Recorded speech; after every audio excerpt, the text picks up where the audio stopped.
नमस्कार दोस्तों, कैसे हो आप लोग। सबसे पहले स्टैंडर्ड डिस्क्लेमर, ये वीडियो पूरी एजुकेशन पर्पज़ के लिए। कोई भी फाइनेंशियल डिसीजन लेने से पहले अपने फाइनेंशियल एडवाइज़र की सलाह ज़रूर लें। बात करेंगे निफ्टी और बैंक निफ्टी की, और ये देखेंगे कि कितना अभी नीचे जा सकता है और कहाँ से रिट्रेसमेंट नीचे से ले सकता है, एक्सपायरी कहाँ हो सकती है, ये सारी बातें देखते हैं आज की वीडियो में।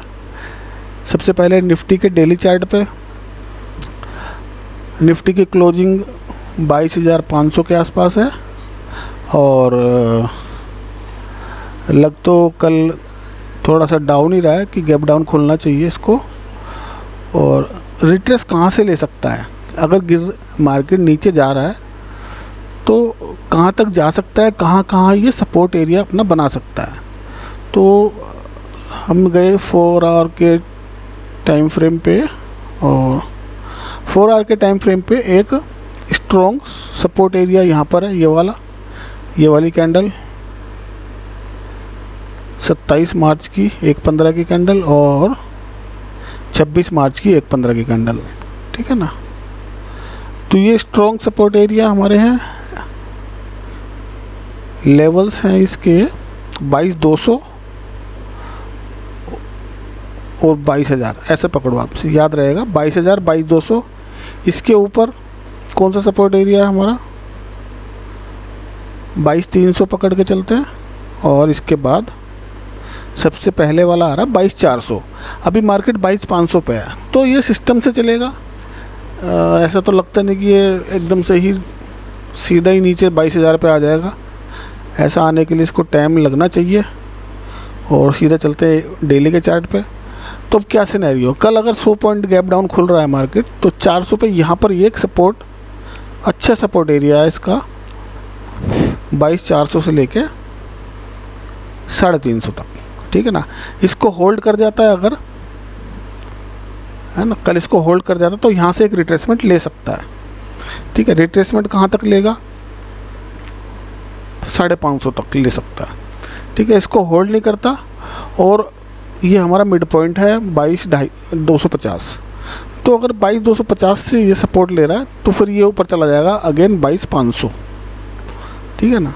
बस इसके ऊपर नहीं जाना चाहिए और हमारी टाइम लाइन के ऊपर नहीं जाना चाहिए। फिर इसको रिट्रेसमेंट लेके अगेन नीचे डाउन मूव देना चाहिए।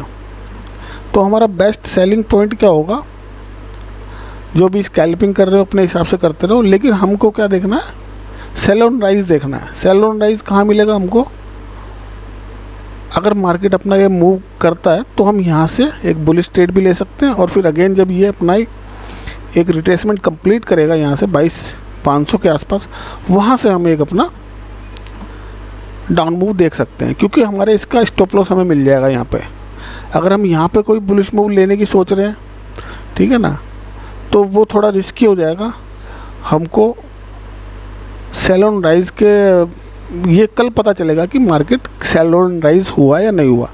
कैसे पता चलेगा, सबसे पहले ये वाली कैंडल आप देखो, 5 अप्रैल की कैंडल, ठीक है ना। इसका लो पॉइंट है हमारा यही वो आ रहा है। तो सबसे पहले मार्केट यहाँ तो आ ही रहा है, समझ लो, ठीक है ना। अगर मार्केट अपना टॉप को ये स्विंग छोड़ रहा है तो प्रीवियस लो पे जाएगा ये, ठीक है ना। प्रीवियस लो अभी तक का इसका, वैसे तो ये वाला लेवल है 300 वाला, ठीक है ना। तो ये तो एक हर्डल हम डेली वाइज देख रहे हैं कि कौन कौन से हर्डल ये पार कर रहा है। तो कल इसने क्या किया था, ये वाला ब्रेक किया, ये वाला ब्रेक किया और यहाँ पर रुक गया। अब इसको सबसे पहले, अगर हमें छोटे छोटे मूव्स पकड़ रहे हैं, तो सबसे पहले ये वाली कैंडल को ब्रेक करे, इसके नीचे सस्टेन करे, फिर वो यहाँ पे आ जाएगा। तो ये इसका क्या होगा, ये एरिया इसका अच्छा सपोर्ट एरिया होगा, क्योंकि ये लेटेस्ट प्रीवियस स्विंग है, ठीक है ना। ये वाली कैंडल 4 अप्रैल वाली, तो 4 अप्रैल की कैंडल से भी हम, लेकिन ये 0.5 का एरिया भी है, तो हम एक्सपेक्ट कर रहे हैं कि ये 0.5 तक आ जाए, ठीक है। ये एरिया कैसे निकला, या आप फिबो से निकाल सकते हो, लो से हाई पे ये हमारा 0.5 का एरिया आ रहा है। 0.5 से लेके 0.6 तक का ये हमारा एक अच्छा सपोर्ट जोन है, ठीक है ना। तो मार्केट सिस्टम से कैसे चलना चाहिए, कि अगर वो एक नेचुरल लो से चल रहा है तो यहाँ पे आके एक रिट्रेसमेंट लेके एक पुल बैक देना चाहिए, और उसके बाद इसके ऊपर यहाँ पर नहीं आना चाहिए अगेन पूरा। अगर रिट्रेसमेंट ले रहा है यहाँ पर 0.5 की, तो जो नेक्स्ट इसकी रिट्रेसमेंट होगी मैक्सिमम 0.75 होनी चाहिए, ठीक है ना। वो सबसे बेस्ट टाइम होगा सेल करने का, ठीक है। अब आप समझ गए। देखो मैं एक बार दोबारा से रिवाइज करा दूं, मार्केट का जो सपोर्ट एरिया है वो हमारा आ रहा है 400, 250, 200 और 22,000, ठीक है ना। ये हमारे 4 सपोर्ट एरिया आ रहे हैं। यहाँ से मार्केट को ये देखना है कि कहाँ से रिट्रेसमेंट मार्केट ले रहा है, जो कि 0.5 से ज़्यादा होनी चाहिए। तो हमारा वो क्या होगा, वो हमारा एक स्विंग लो बन जाएगा, ठीक है। जो भी स्विंग लो बनेगा और 0.5 से ऊपर की रिट्रेसमेंट हमको चाहिए, ठीक है। किस तरह से मैं इसका एक ग्राफ इस तरह से बना के दिखाता हूँ आपको कि मार्केट अगर यहाँ से आ रहा है, ठीक है ना, और यहाँ इसने सपोर्ट एरिया लिया, तो इसकी जो बुल साइड की रिट्रेसमेंट होनी चाहिए वो इससे ज़्यादा नहीं, 0.7 से ज़्यादा नहीं होनी चाहिए, ठीक है ना। फिर ये अपना इस तरह से मूवमेंट करता हुआ नीचे जाना चाहिए इसको। अगर इस तरह से ये स्ट्रक्चर बना रहा है तो मार्केट बेरिश मोड में आ जाएगा, ठीक है। अभी तक मैंने ये लगा दिया, ये मैं ऐसे लगा के दिखाता हूँ आपको। ये आ रहा है, ये फिर ये इस तरह से, ठीक है। अब देखते हैं bank Nifty. Same scenario bank Nifty का रहेगा जैसे ही है, क्योंकि निफ्टी ने हमारे क्या किया, हमारे इंपॉर्टेंट टाइम जोन के नीचे क्लोजिंग दी है, तो निफ्टी बेरिश हो चुका है और बैंक निफ्टी अभी बेरिश मोड में नहीं आया। शायद ये मंडे को इसके नीचे आ जाए तो वो भी कंफर्म कर देगा कि बेरिश मोड इसका ऑन हो गया, ठीक है। तो सबसे पहले इसका रिट्रेसमेंट निकाल लेते हैं, कहाँ तक जा सकता है ये।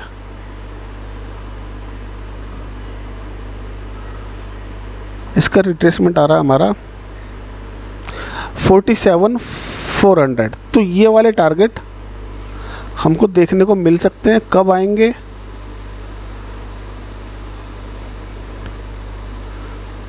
इसके बारे में बात करते हैं, कब आ सकते हैं टारगेट। अभी है हमारा मार्केट 48,500 और ये है 47,500। 1,000 पॉइंट का मूवमेंट है, ये एक झटके में से तो देगा नहीं ये, ठीक है ना। ये डिप करते हुए रिट्रेस करते हुए आएगा, और सबसे पहले ये कहाँ आ सकता है। अभी 500 पे चल रहा है, तो 48,000 के आसपास आ सकता है ये, ठीक है ना। ये वाला जो इसका ग्रीन कैंडल है, ये वाली 5 अप्रैल की। तो सबसे अगर हम बेरिश मोड में हैं तो ये टारगेट हमको मिल सकते हैं इसमें 500, 550 पॉइंट डाउन के। और एक्सपायरी भी इस बार 2 दिन की रह गई इसकी, ट्यूसडे की एक्सपायरी है, क्योंकि शायद वेडनेसडे को छुट्टी है, ठीक है ना। तो 2 ही दिन है, तो 2 दिन के अंदर ये इतना मूव कर सकता है, ये 2 रेड लाइन के बीच में, ठीक है ना। तो ये बात हो गई निफ्टी बैंक निफ्टी की। इसको हर रिट्रेसमेंट पे सेल करेंगे हम, और डायरेक्ट भी कर अपने रिस्क रिवार्ड के हिसाब से अपने फाइनेंशियल एडवाइज़र की सलाह लेके कर सकते हैं। लेकिन मार्केट अगर गिर रहा है तो गिरते हुए मार्केट में नहीं उसको हम पकड़ सकते। जहाँ रिट्रेसमेंट लेगा, जहाँ रुकेगा, उसके बाद एक पुल बैक लेगा, और जब पुल बैक को छोड़ेगा वो पॉइंट हमारा सेलिंग पॉइंट होना चाहिए हर किसी चीज़ में, स्टॉक्स में या किसी इंडेक्स में। मार्केट गिर रहा है, गिरते हुए बीच में एंट्री लोगे, पता चला वो उसका रिट्रेसमेंट पॉइंट है और वो उसका सपोर्ट एरिया, आप वहाँ लेके फंस जाओगे, है ना। 2 दिन की एक्सपायरी है और सारे प्रीमियम आपके डिके भी हो सकते हैं। तो अगर कोई ट्रेड करना है तो उसके अंदर आप नेक्स्ट एक्सपायरी में चूज़ करना या उससे नेक्स्ट एक्सपायरी में चूज़ करना, क्योंकि प्रीमियम ज़्यादा होंगे और वो ज़ीरो भी हो सकते हैं आपके, ठीक है। तो आप समझ गए कि हमको निफ्टी बैंक निफ्टी में कैसे इसका ट्रेड प्लान बनाना चाहिए, ठीक है। मेरा तो ऑलरेडी बना हुआ है, मैंने आपको ओवरव्यू दिया कि मैं कैसे इसमें जाऊंगा, ठीक है। मेरा प्लान क्या है कि जैसे मार्केट जहाँ पे रिट्रेस ले रहा है वहाँ से मैं एक छोटा सा एक कॉल का ट्रेड लूँगा, ठीक है ना। और यहाँ ऑलरेडी मेरी पुट एक लगी हुई है, ठीक है ना, वो जाएगी, वो मेरी नेक्स्ट मंथ की है। और जहाँ रिट्रेसमेंट लेगा और जहाँ रिट्रेसमेंट कंप्लीट करेगा वहाँ से मैं पुटे ऐड करूँगा अपने, ठीक है ना। तो ये प्लान है। और ओवरऑल मुझे लगता है कि मार्केट अभी 22,500 है, 22,000 तो इस महीने जाना चाहिए मार्केट को, ठीक है ना। और इससे नीचे अभी एक्सट्रीम पॉइंट अभी दिख रहा है इसका 21,700, ये वाला लेवल, ठीक है ना। तो पहले 22,000 आएगा यहाँ, क्योंकि यहाँ पे स्ट्रॉन्ग डिमांड एरिया बने हुए हैं, तो इनको ब्रेक करना इसके लिए आसान काम नहीं होगा, ठीक है ना। वो भी 4 आवर के चार्ट पे।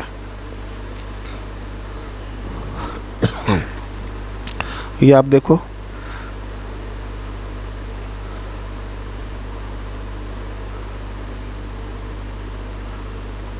ये वाला, ठीक है ना, और एक ये वाला।